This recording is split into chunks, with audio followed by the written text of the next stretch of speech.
Hello बच्चों, क्या हाल चाल? एकदम बढ़िया। चलिए, तो आज के लेक्चर में हम लोग पढ़ने वाले हैं विद्युत धारा के चुंबकीय प्रभाव पर आधारित एक नया टॉपिक जो कि बहुत ही इंपॉर्टेंट है आपके बोर्ड एग्जामिनेशन के पॉइंट ऑफ व्यू से। और वो टॉपिक है विद्युत मोटर। विद्युत मोटर जो कि आप अपने घरों में अक्सर इस्तेमाल करते हैं, चाहे वो जल पंप के रूप में हो या आपके मिक्सर ग्राइंडर हो या वॉशिंग मशीन हो, इस तरह से पंखा हो, किसी भी इस प्रकार का उपकरण जो एक राउंड करता है, घूमता है, उसमें विद्युत मोटर का इस्तेमाल किया जाता है। तो आज हम पढ़ेंगे, सबसे पहले विद्युत मोटर के सिद्धांत की बात करेंगे, विद्युत मोटर की संरचना की बात करेंगे और उसकी क्रियाविधि की बात करेंगे। तो इन टॉपिक्स सारी चीजों को बहुत अच्छे से ध्यान से समझना है और अच्छे से प्रैक्टिस भी करनी है, तैयार भी करना है। तो बच्चों, सबसे पहले हम लोग जान लेते हैं कि विद्युत मोटर का सिद्धांत क्या है।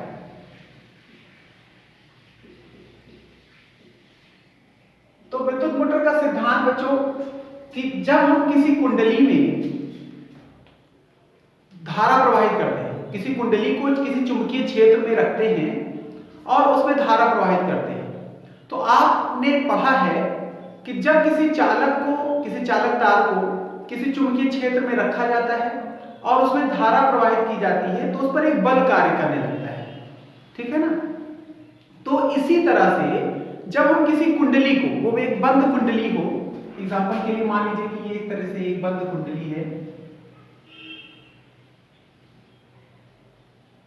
और इसको किसी चुंबकीय क्षेत्र में रख दिया गया है, यानी इसके दोनों तरफ चुंबक के सिरे हैं, तो चुंबकीय क्षेत्र कुछ इस तरह से उत्पन्न हो जाएगा। इससे होगा कि नहीं होगा?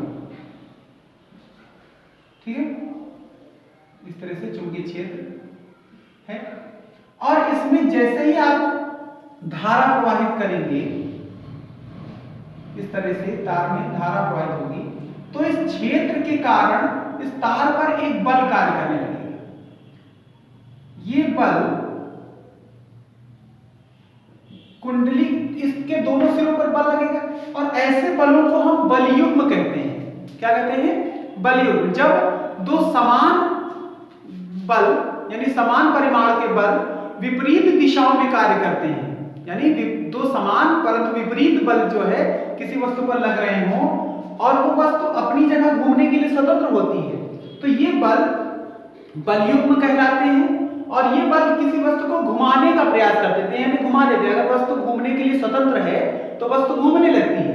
और यही चीज यहाँ विद्युत मोटर में होता है कि इस कॉइल पर जब हम धारा प्रवाहित करते हैं कॉइल में, तो चूंकि चुंबकीय क्षेत्र में रखी है तो इसके दोनों सिरों पर बल कार्य करने लगता है और यही बल इस कुंडली को घुमाने का प्रयास करता है और कुंडली घूमने लगती है।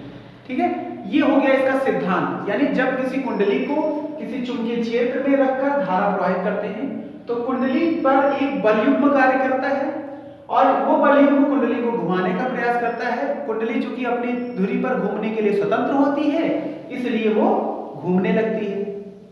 क्लियर हो गई बात? सिद्धांत समझ में आ गया? चलिए, अब हम बात कर लेते हैं इसकी रचना की। तो विद्युत मोटर के चार मुख्य भाग होते हैं। अभी हम इनके चित्र बनाते जाएंगे और आपको इसकी रचना बताते जाएंगे। विद्युत मोटर के चार मुख्य भाग हैं। नंबर 1, क्षेत्र चुंबक।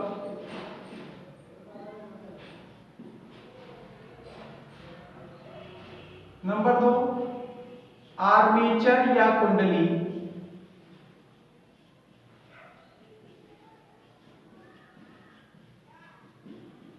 नंबर 3, विभक्त वलय।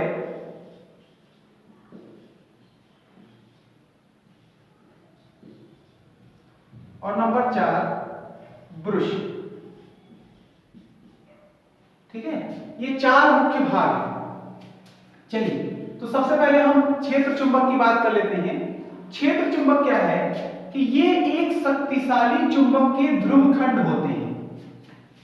ध्रुव खंड मतलब इनके ध्रुवों को काटकर और आमने सामने लगा दिया जाता है, नॉर्थ पोल और साउथ पोल। ऐसा इसलिए कर दिया जाता है जिससे इनके बीच के हिस्से में चुंबकीय क्षेत्र उत्पन्न हो सके। ये एक जगह बना दी जाती है जहां पर चुंबकीय क्षेत्र में नॉर्थ से साउथ पोल की ओर बल रेखाएं होंगी, तो इस जगह पर एक शक्तिशाली चुंबकीय क्षेत्र उत्पन्न हो जाता है और यही जो है जो क्षेत्र चुंबक हैं इनका कार्य होता है।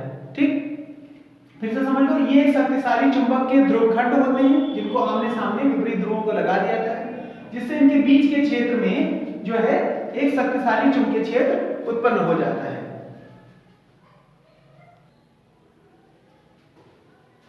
अब हम लोग बात कर लेते हैं आर्मेचर या कुंडली। तो आर्मेचर या कुंडली क्या होता है? ये तांबे के तार को लेकर के एक नर्म लोहे का क्रोड होता है। क्रोड मतलब एक प्लेटें होती हैं, उन पर बहुत सारे तांबे के तार को लपेटा जाता है। ठीक है, और इस तरह से हम यहां पर एक चौकोर आपको दिखा रहे हैं।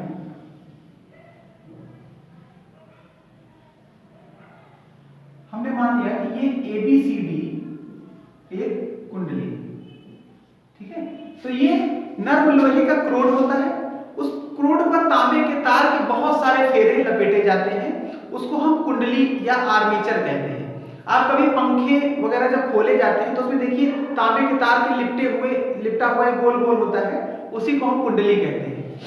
अब यहाँ पर इस कुंडली के दोनों सिरों को, कुंडली के जो, और ये जो कुंडली होती है आर्मेचर, ये अपनी धुरी पर घूमने के लिए स्वतंत्र होती है, फ्री होती है। ठीक है, अब यहां पर हम इनके दोनों सिरों को एक तांबे पीतल से बना हुआ एक ब्रुश, एक विभक्त वलय होता है जो ऐसे थोड़ा सा चौखट्टा सा होता है।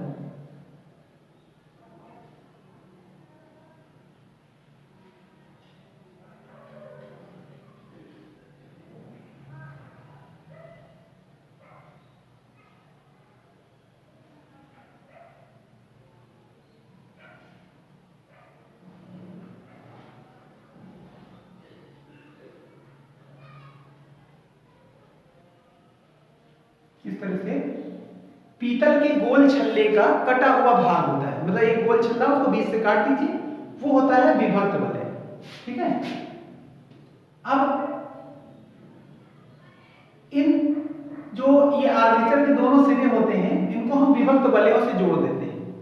ठीक है, अब इन विभक्त वलयों, और ये विभक्त वलय भी अपनी धुरी पर से घूमने के लिए स्वतंत्र होते हैं, इन विभक्त वलयों को कार्बन की दो पत्तियां स्पर्श करती रहती हैं, जुड़ी नहीं होती, स्पर्श करती रहती, कार्बन की दो पत्तियां स्पर्श करती रहती हैं और इनको हम कहते हैं ब्रुश। ये हो गया X ब्रुश, ये Y ब्रुश।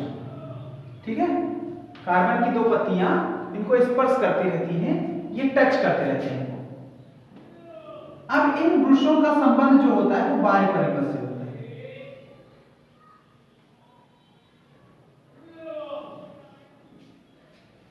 ब्रुशों का जो संबंध है वो बाह्य परिपथ से होता है। यहां पर ये धन प्लेट है, ये ऋण प्लेट है, यहां से धारा निकलती है और X ब्रुश से कुंडली में जाती है और इसी तरह से Y ब्रुश से होते हुए बाहर आती है। ठीक है, क्लियर होगी बात? यानी X ब्रुश से धारा को हम कुंडली में भेजते हैं और ये Y ब्रुश से फिर वापस आती है। ये तो हो गई बच्चों इसकी संरचना। तो इस तरह से वैद्युत मोटर की संरचना होती है। अब हम बात करेंगे इनकी क्रियाविधि की। तो बच्चों अब हम लोग इसकी क्रियाविधि की बात करते हैं। क्रियाविधि में जब कुंडली में धारा प्रवाहित की जाती है जो कि X ब्रुश से होते हुए कुंडली में जाती है और Y ब्रुश से वापस आती है, तो कुंडली पर एक बल युग्म कार्य करने लगता है। अब कुंडली की AB भुजा पर जो बल कार्य करता है वो देखिए कैसे लगेगा। इसको हम फ्लेमिंग के बाएं हाथ के नियम से जानेंगे। आपको हमने बताया कि फ्लेमिंग के बाएं हाथ के नियम में यदि हम अपने बाएं हाथ के अंगूठे और उसके पास की दोनों अंगुलियों को इस प्रकार फैलाएं कि तीनों परस्पर लंबवत रहें, तब यदि पहली अंगुली चुंबकीय क्षेत्र की दिशा को, दूसरी अंगुली धारा की दिशा को प्रदर्शित करती है, तो अंगूठा चालक पर लगने वाले बल की दिशा को बताएगा। ठीक है, तो अब देखिए बच्चों ये उंगली चुंबकीय क्षेत्र की दिशा को, देखिए चुंबकीय क्षेत्र की दिशा नॉर्थ से साउथ पोल की तरफ है। ठीक, ये उंगली धारा की दिशा को बता रही है, देखिए धारा इस दिशा में है, तो अंगूठा चालक पर लगने वाले बल की दिशा को बताएगा। यानी इस भुजा पर नीचे की ओर कार्य करेगा, यानी जो है अंदर की ओर इस पर एक बल लगेगा, यानी एक बल इसको अंदर की ओर ढकेलने का प्रयास करेगा। अच्छा, ठीक इसी तरह से यहाँ पर देखिए, यहाँ पर जो है चुंबकीय क्षेत्र की दिशा ये हुई, धारा की दिशा ये है, अंगूठे की दिशा बल को बताएगी, यानी इस पर एक ऊपर की ओर एक बल कार्य कर रहा है, ठीक, यानी इस पर ऊपर की ओर और इस पर नीचे की ओर एक बल लग रहा है, यानी कुंडली को ये ऐसे घुमाने का प्रयास करेगा। अब थोड़ा सा देखिए इसको, बात को समझिए, यानी अगर ये कुंडली है, इस कुंडली पर नीचे की ओर एक बल लग रहा है ऐसे इधर की ओर, और इस भुजा पर जो है ऊपर की ओर बल लग रहा है, तो ये कुंडली कुछ ऐसे घूमने लगेगी, क्योंकि अपनी जगह पर घूमने के लिए स्वतंत्र है, ये कुंडली कुछ घूमने लगेगी इस तरह से। अच्छा, जब ये घूम करके कुछ ऐसे आ जाएगी, यानी सीधी भुजा इधर आ गई, समझो बात को,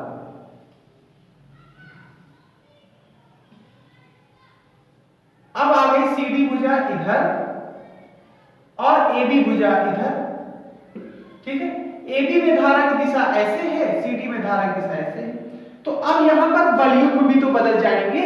अब अगर यहां पर देखो ऐसे बलयुग्म, तो ये अंदर की ओर लगने लगा, और यहां पर बाहर की ओर, तो ये कुंडली को फिर इधर की तरफ उल्टा घुमा देगा।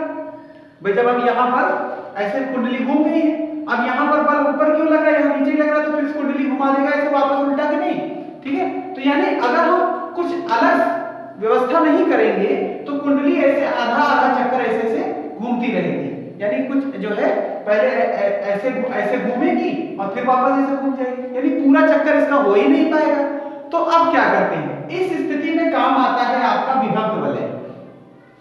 जैसे ही कुंडली आधा चक्कर घूमती है, ये विभक्त वलय अपने ब्रुशों को बदल लेते हैं, यानी जो x ब्रुश को टच कर रहा है ये विभक्त वलय, ये y को स्पर्श करने लगता है, और y वाला ये x को स्पर्श करने लगता है। अच्छा, विभक्त वलय बदल जाने से धारा की दिशा हमेशा सदैव एक ही दिशा में रहती है, यानी CD भुजा तो इधर आ गई, लेकिन इस CD भुजा में धारा की दिशा क्या होगी, ऐसे ही रहेगी, ठीक है।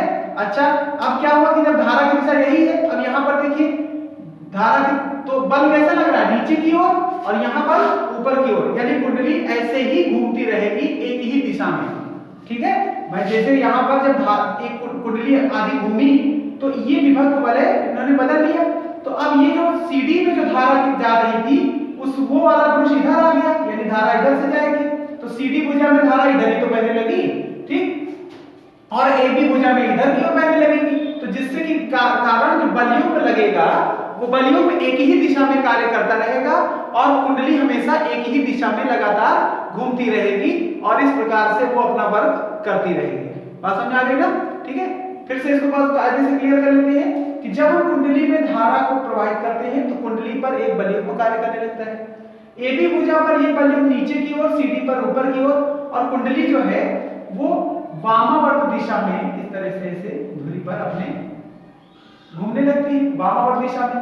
अच्छा, जब आधा चक्कर कंप्लीट करती है, तो कुंडली की भुजा CD इधर आ गई, AB इधर आ गई, तो CD में देखो धारा ऊपर की ओर जा रही थी ना, जो है नीचे की ओर जा रही थी, तो यहाँ नीचे की ओर रहती है और इधर ऊपर की ओर, जिससे बलयुग्म की दिशा बदल सकती है।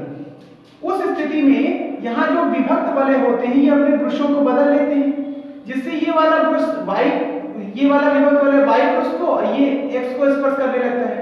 अच्छा, इसका संपर्क देखिए किससे है, CD से, और जब ये यहाँ आ जाएगा तो धारा ऐसे ऊपर CD में ऊपर की ओर जाने लगेगी ना, और ये वाला जो ब्रुश है, ये जो कि AB से संपर्क में है, वो y के पास चला जाएगा, यानी धारा इसमें से बाहर जाने लगेगी। तो धारा की दिशा सदैव इस x ब्रुश से जाती है और y ब्रुश से वापस आती है, जिससे कुंडली में धारा एक ही दिशा में बहती है और कुंडली हमेशा एक ही दिशा में लगातार घूमती रहेगी, ठीक। तो ये तो हो गई इसकी क्रियाविधि। उपयोग जान लेते हैं बच्चों।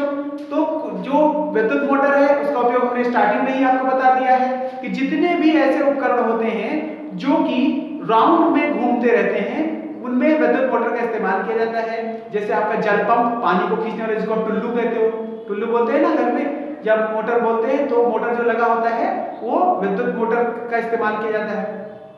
आपका मिक्सर ग्राइंडर है, विद्युत मोटर का उसमें इस्तेमाल होता है। जो आपका वॉशिंग मशीन है, उसमें भी जो है विद्युत मोटर का इस्तेमाल होता है। इसी तरह से गेहूं पीसने की जो चक्की होती है आटा पीसने के लिए, तो चक्की जो होती है उसमें भी जो है विद्युत मोटर का इस्तेमाल किया जाता है। इस तरह से बहुत सारे ऐसे उपकरण हैं जहां पर हम विद्युत मोटर का इस्तेमाल करते हैं। तो बच्चों इस तरह से आज आपने इस टॉपिक में विद्युत मोटर की सिद्धांत, संरचना और क्रियाविधि के बारे में पढ़ लिया है और ये बहुत इंपॉर्टेंट टॉपिक है आपके बोर्ड पॉइंट ऑफ व्यू से।